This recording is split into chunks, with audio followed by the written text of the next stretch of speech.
Berjumpa lagi dalam permenungan kita edisi Selasa 25 April 2023, pekan ketiga Paskah. Hari ini adalah pesta Santo Markus, penulis Injil. Bacaan-bacaan liturgi hari ini, bacaan yang pertama dari surat pertama Rasul Petrus, bab 5 ayat 6b sampai 14, dan bacaan Injil dari Injil Markus, bab 16 ayat 15 sampai 20. Dua poin penting yang disampaikan kepada kita sebagai permenungan saat ini. Yang pertama, siapa itu Santo Markus secara singkat, dan yang kedua,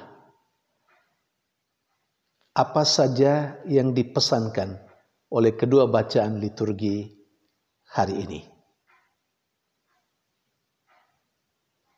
Nama lengkap Markus adalah Yohanes Markus. Yohanes Markus ini adalah saudara sepupu dari Barnabas. Yohanes Markus juga merupakan rekan sekerja Rasul Paulus.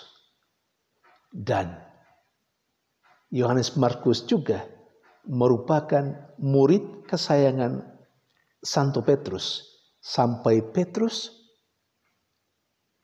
menyebut Markus sebagai anakku.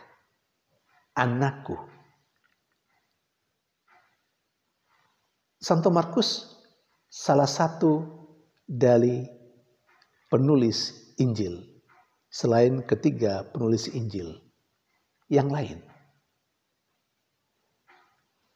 Injil Markus termasuk yang paling pendek dari ketiga penginjil yang lain.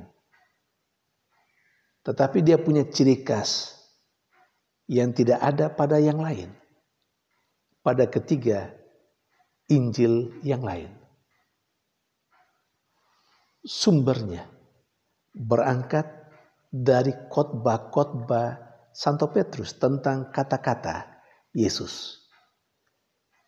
Dan Injil Markus dikenal sebagai Injil yang tegas, yang lugas, dan juga tajam. Injil Lukas digambarkan dengan simbol singa.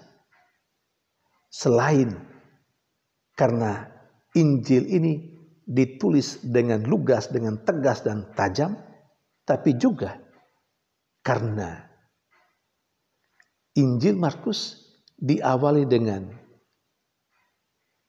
khotbah Yohanes Pembaptis yang digambarkan seperti singa yang mengaum-ngaum. Kemudian Santo Markus diperkirakan meninggal sebagai martir di Alexandria. Itu sedikit tentang siapa itu Santo Markus, penulis Injil. Bagian yang kedua, apa yang disampaikan kepada kita melalui kedua bacaan liturgi hari ini. Dari bacaan yang pertama, Rasul Petrus menghimbau pendengarnya dan kita sekalian saat ini. Pertama, untuk rendah hati. Jangan pernah sombong dalam kehidupan. Tentu beliau punya alasan mengapa para pendengarnya dan kita sekalian diajak untuk rendah hati supaya tidak sombong. Apa sih yang bisa disombongkan dalam hidup kita? Segalanya kita terima dari yang lain, dari atas, dari Tuhan. Maka memang tidak ada alasan untuk menyombongkan diri. Kita diminta untuk merendahkan diri, untuk rendah hati. Dan kerendahan hati adalah sebuah kebajikan yang mesti dimiliki oleh setiap orang Dan kebajikan itu, kerendahan hati itu menjadi modal dalam kehidupan bersama. Hidup dalam sebuah komunitas biara, komunitas kategorial, komunitas apa saja, komunitas gerejani, perlu kerendahan hati. Ketika sebuah komunitas berkumpul orang-orang yang rendah hati, maka hidup menjadi adem, menjadi nyaman. Ada persoalan, oke, tetapi semuanya bisa dihadapi dengan rasa aman.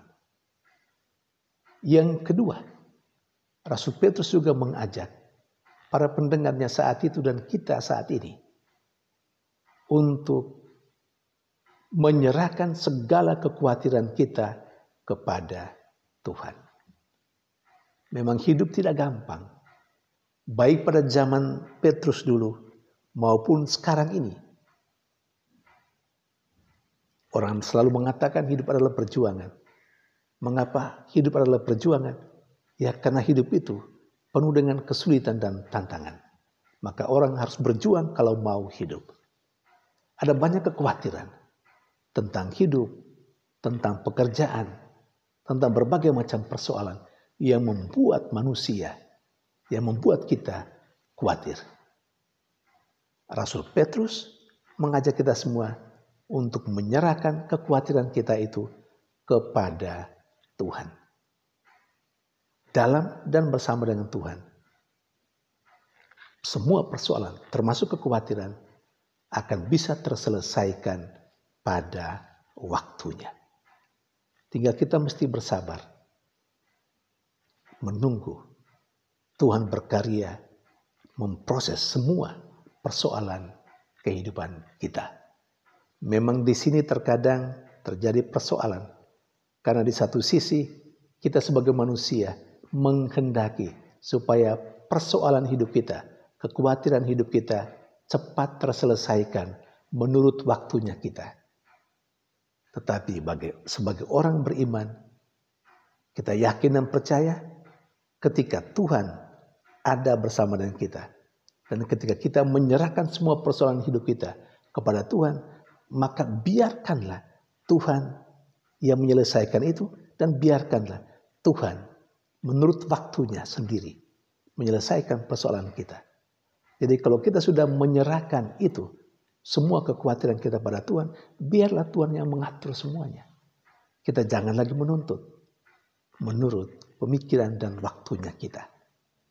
Itu hal yang penting yang harus kita garis bawahi. Di sisi lain, Rasul Petrus juga mengingatkan supaya kita waspada. Karena iblis itu seperti singa mengaum-ngaum, mau menelan kita. Maka Petrus mengajak kita untuk melawan iblis itu dalam kehidupan kita dengan iman yang teguh. Nah, ketika kita berbicara tentang iman yang teguh, kita rupanya selalu harus meminta dan berdoa kepada Tuhan supaya selalu menambahkan iman dalam diri kita.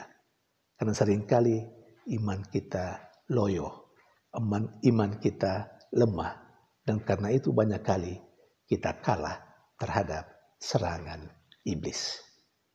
Saudari dan saudara yang terkasih, sementara dari bacaan Injil kepada kita, penginjil Markus mengingatkan supaya kita sama seperti para rasul dahulu kala diberi tugas oleh Yesus untuk pergi mewartakan kabar sukacita, mewartakan Injil. Demikian juga kepada kita dihimbau sebagai orang yang percaya, sebagai Rasul Yesus, kita juga punya peran yang sama untuk pergi ke seluruh dunia mewartakan kabar sukacita, mewartakan Injil Kristus. Kalau kita diajak untuk pergi ke seluruh dunia kehidupan kita maksudnya.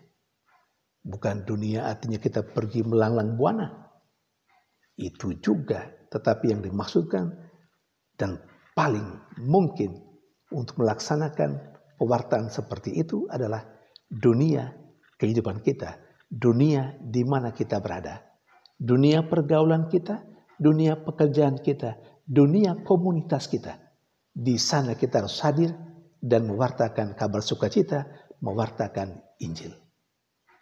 Mewartakan kabar sukacita, salah satu artinya adalah mewartakan kebenaran. Mewartakan kebenaran, mewartakan pengharapan, mewartakan persaudaraan, mewartakan pengampunan. Itulah mewartakan kabar gembira, mewartakan Injil. Semoga di mana saja kita berada, di sana ada kedamaian.